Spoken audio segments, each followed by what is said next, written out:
இன்றைக்கி நம்முடைய இயற்பியல் சார்ந்த வாஸ்து தகவல் அப்படின்னு நம்ம சொல்லும்போது இப்போ அநேக வீடியோக்கள் வந்து பார்க்கும்போது நிறைய கன்சல்டன்ட் வந்து மக்களை வந்து பயமுறுத்தலாம் முக்கியமான ஒரு விஷயமா வந்து வச்சிருக்கிறாங்க. அதுக்கு அவங்களுக்கு அந்த வாஸ்து அப்படிங்கிற ஒரு விஷயத்துல ஒரு அடிப்படை புரிதல் இல்லை அப்படிங்கிறதனுடைய காரணமாக தான் அவங்க அந்த மாதிரி பேசிக்கிட்டு இருக்காங்க அப்படிங்கிறத கவனிக்க முடியுது. முதல்ல நம்ம அந்த இருப்பியல் வாஸ்து அப்படின்னு நம்ம பேசுகிற அந்த விஷயமே வந்து அந்த செயல்படும் விதம் வந்து மேடு பள்ளங்களை மையமாக வச்சு செயல்படுது.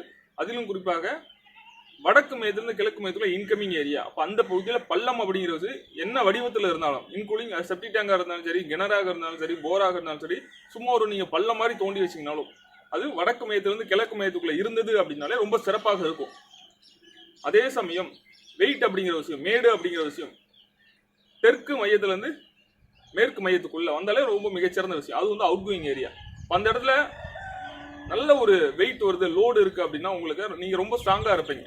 உங்களுடைய அந்த வருமானம் அப்படிங்கிறது அந்த இடத்துல தங்கும், செலவாகாது, நிறைய அந்த செலவை உருவாக்காது அந்த இடத்துல. ஏன்னா தெற்குல இருந்து மேற்குக்குள்ள தான் அவுட் கோயிங் ஏரியாவா இருக்கும். அந்த இடத்துல வெயிட்டான ஒரு விஷயத்தை நீங்க அந்த இடத்துல கொடுக்கும்போது கிராவிட்டி நல்லா லாக் ஆகும். அப்போ அந்த இடத்துல இழப்பு அப்படிங்கிற விஷயம் இருக்காது. வரவு அப்படிங்கிற விஷயம் வடக்கு மையத்திலிருந்து கிழக்கு மையத்துக்குள்ளதான். அந்த இடத்துல பள்ளம் எந்த அளவுக்கு இருக்கோ அது செப்டி டேங்க் பள்ளம் தாராளமாக கொடுக்கலாம். அது வடகிழக்குல இன்க்ளூடிங் இருந்தா கூட உங்களுக்கு எனக்கு தெரிஞ்சு எங்கேயும் பெரிய டிஸ்டர்பன்ஸ் கொடுக்கல. அப்படி எங்கேயும் கொடுத்துருந்தா அதுக்கு வேற எதுவும் காரணமா இருக்கா நீங்க அதை செக் பண்ணி பாருங்க. வந்து அநேக காணொலியில பார்க்கும்போது இப்போ வடமேற்கு பகுதியில எல்லாருமே செப்டி டேங்க் கொடுக்குறாங்க. இன்க்ளூடிங் அதை சொல்லும் போது வடமேற்கு பகுதியில செப்டி டேங்க் கொடுக்குமே ஒரு தவறு. அப்போ அந்த இடத்துல கொடுத்தா ஒரு கண்ணு போறதுக்கான சூழ்நிலை இருக்கும். ஒரு கண் போகுது அப்படிங்கிறது அந்த இடத்துல வந்து அவங்களுடைய ஏதாவது ஒரு பகுதி அந்த அவங்களுக்கு பாதிப்பை உருவாக்குது செப்டி டேங்க, அது தவிர்க்க முடியாது. அதனால வடமேற்குல இங்க போட்டுவாங்க. மற்ற பாதிப்போட வடமேற்கு பரவாயில்ல அப்படின்னு தான் சொல்ல முடியுது. இதுல பரவாயில்ல கொஞ்சம் கூட அப்படிங்கிற விஷயத்துக்கு இந்த வாஸ்துல இடம் கிடையாது. அப்போ அடிப்படை புரிதல் நீங்க தெளிவா புரிஞ்சுக்கிட்டீங்கன்னா அதுக்கு நமக்கு என்ன தேவை, அதுக்கு டைரக்ஷன் செக் பண்றதுக்கு காம்பஸ் தேவை. திசைமானி கரெக்டா நம்ம வச்சு அந்த இடத்துல என்ன டைரக்ஷன் வந்து எப்படி திரும்பி இருக்கு, திசை வந்து எப்படி திரும்பி இருக்கு அப்படிங்கிறத நம்ம வந்து ரெஃபரன்ஸ் பாயிண்ட் வேணும். ட்ரூ நார்த்தா இருக்கா, லெஃப்ட் டிவிஷனா இருக்கா, ரைட் டிவிஷனா இருக்கா, எவ்வளவு டிவியேஷன் இருக்கு அப்படிங்கிறத நம்ம கவனிக்கணும். அதுக்கடுத்து அங்க என்ன மெஷர்மெண்ட் இருக்கு அப்படிங்கிற நம்ம வந்து நோட் பண்ணணும். மெஷர்மெண்ட் எதுக்கு நோட் பண்றோம்னா இந்த இடத்துல ஜாமெட்ரி நாலேஜ் ரொம்ப ரொம்ப அவசியமான விஷயம். அந்த சைட் வந்து ஒரு ஸ்கொயரா இருக்கா, ஹரிசாண்டல் ரெக்டாங்குலரா இருக்கா, வெர்டிகல் ரெக்டாங்குலரா இருக்கா அப்படிங்கிறத நோட் பண்ணணும். அதை மெஷர்மெண்ட்ல அந்த டைரக்ஷன் என்ன நம்ம எடுத்தோமோ அதை அப்ளை பண்ணும்போது அதை 16 டிவிஷனலா பிரிக்கணும். 16 டிவிஷனல் அப்படின்னு நம்ம சொல்லும்போது வடக்குன்னு அதுக்குள்ள 2 பகுதியை வச்சிருக்கு. வடக்கு பாசிட்டிவ், நெகட்டிவ். வடகிழக்குன்னு அதுல 2 பகுதி வச்சிருக்கு. வடக்கு வடகிழக்கு, கிழக்கு வடகிழக்கு, north north east, east north east. அதே மாதிரி நார்த் வெஸ்ட்னா 2 பகுதியை வச்சிருக்கு. West north west, north north west அப்படின்னு சொல்லிட்டு. கிழக்கு பகுதி அதுக்குள்ள 2 பகுதியை வச்சிருக்கு. East positive, east negative. South east அப்படின்னு சொல்லும்போது east south east, south south east அப்படின்னு 2 விஷயத்தை வச்சிருக்கு. South negative, positive. South west வந்து south south west, west south west. West பகுதி அப்படின்னு சொல்லும்போது வெஸ்ட் நெகட்டிவ், பாசிட்டிவ் அப்படிங்கிற ஒரு நிலையை அதுக்குள்ள கம்பேரிசன் வச்சிருக்கு. இப்போ இந்த 16 டிவிஷனும் அதுக்குள்ள ஒவ்வொன்றே கம்பேரிசன் வச்சிருக்கு. சவுத்னா நார்த்தோட கம்பேரிசன் வச்சிருக்கு, ஈஸ்ட்னா வெஸ்டோட கம்பேரிசன் வந்து வச்சிருக்கு. நார்த் ஈஸ்ட்னா நம்ம டைரக்டா சவுத் வெஸ்டோட கம்பேரிசன் பண்ணக்கூடாது, நார்த் வெஸ்டோட மட்டும்தான் கம்பேரிசன் வச்சிருக்கு. நார்த் வெஸ்ட் சவுத் ஈஸ்டோடையும் கம்பேரிசனை பொருத்தி பார்க்கணும், நார்த் வெஸ்ட் அதே நார்த் ஈஸ்டோடையும் கம்பேரிசனை பொருத்தி பார்க்கணும். இது வந்து ஏரியால எப்படி இருக்கு அப்படிங்க செக் பண்ணி பார்க்கணும். அதே சமயம் வெயிட் எப்படி இருக்கு, மேடு பள்ளங்கள் எப்படி இருக்கு அப்படிங்க நம்ம கவனிக்கணும். அப்போ கிழக்கை விட மேற்கு பகுதி மேடாக இருந்தால் ரொம்ப மிகச்சிறந்த சிறப்பாக இருக்கும்.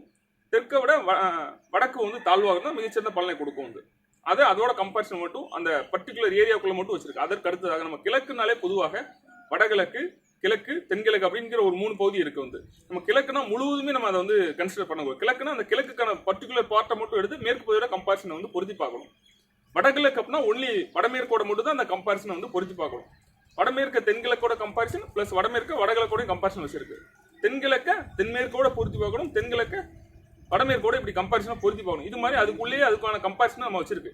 இது எல்லாமே மேடு பள்ளங்களை மையப்படுத்தி இதை செயல்படுத்துற இடத்துல அந்த இடத்துல கோணங்கள் அப்படிங்கிற ரொம்ப முக்கியம். அப்போ கோணங்கள் அப்படிங்கிற சர்க்கியூட்டோட ரூட்டை சொல்ற விஷயம், அங்க இருக்கக்கூடிய லெவல் 0 1 2 3 அப்படின்னு நம்ம சொல்ற விஷயம், சர்க்கியூட்டோட ஸ்பீடை சொல்ற விஷயம். வந்து அப்போ இதனுடைய அந்த அடிப்படை புரிதல்கள் எதனால எப்படி இயங்குது அப்படிங்கிற ஒரு விஷயத்தை நீங்க பிடிச்சிட்டீங்க, அந்த கான்செப்ட் நீங்க தெளிவா இருக்கிறீங்க அப்படின்னா அந்த இடத்துல பெர்ஃபெக்டா வந்து அந்த இடத்துல வீடை ரெடி பண்ண முடியும். வந்து அது ஒரு கமர்ஷியல் பிளேஸா இருந்தாலும் சரி, ஒரு ஹாஸ்பிட்டலா இருந்தாலும் சரி, ஒரு கல்யாண மண்டபமா இருந்தாலும் சரி, இதுதான் ரூல். வந்து அந்த இடத்துல அது எவ்வளவு பெரிய ஏரியாவா இருந்தாலும் நமக்கு ரூல் வந்து இதுதான். அதை அப்ளை பண்ணி நம்ம பண்றோம் அப்படின்னா பெர்ஃபெக்டா அந்த இடத்துல அவுட்புட் எடுக்க முடியும். வந்து அப்போ இதனுடைய புரிதல் உங்களுக்கு தெளிவா தெரிஞ்சிச்சுன்னா வாஸ்துல நீங்க பயம் அப்படிங்கிற ஒரு விஷயம் இருக்காது. ஒரு தென்மேற்குல ஒரு கிணறு இருந்தாலும் சரி, தென்மேற்குல ஒரு செப்டி டேங்க் இருந்தாலும் சரி, அல்ல செப்டி டேங்க் அப்படிங்கிற விஷயம் எங்க வரக்கூடாது நம்ம சொல்றோமோ, அவுட் கோயிங் ஏரியான்னு சொல்லக்கூடிய அந்த தெற்குல இருந்து மேற்குக்குள்ள எங்கேயாவது நாங்கள் பள்ளம் வருது, பர்டிகுலர் செப்டி டேங்கிற விஷயம்லாம் வருது அப்படின்னா ஈஸியா அந்த இடத்துல கரெக்ட் பண்றதுக்கான கரெக்ஷன் மெத்தடும் அந்த இடத்துல இருக்குது. அப்ப அந்த கரெக்ஷன் மெத்தடை வச்சு நம்ம அங்கிருந்து ரெக்கவர் ஆக முடியும், வந்து கரெக்ஷன் பண்ணி வந்து நம்ம இந்த இடத்துல வாஸ்து அப்படின்னு சொல்ற இடத்துல எங்க இடத்துலயும் பரிகாரம் அப்படிங்கிற விஷயம் கிடையாது, கரெக்ஷன் மெத்தட் இருக்கு வந்து. அப்போ நம்ம சரௌண்டிங் தான் முதல் விஷயம், வந்து உங்களுக்கு அந்த சுற்றுப்புறம் தான் உங்களுக்கான எல்லா நிலையும் அந்த தீர்மானிக்கக்கூடிய இடத்துல இருக்குன்னு சொல்றோம். சரௌண்டிங், அப்புறம் சைட்டுக்குள்ள செக் பண்ணணும், அதுக்கப்புறம் சைட்டுக்குள்ள பில்டிங் லொகேஷன், அப்புறம் பில்டிங்குள்ள எங்கெங்க அந்த ரூம்ஸ் அமைக்கணும், அதுக்கடுத்து பில்டிங்ஸ்குள்ள எங்கெங்கெல்லாம் அந்த திங்ஸ் பொருள் வந்து வெயிட்டான பகுதி எங்க வரணும் எங்க வரக்கூடாது அப்படிங்கிற நிலை இருக்கு வந்து. இதை பார்த்து நான் அதை அமைச்சுக்கிடும் போது நல்ல ஒரு விஷயங்களை நல்ல ஒரு பலன் அந்த இடத்துல அனுபவிக்க முடியும் நண்பர்களே.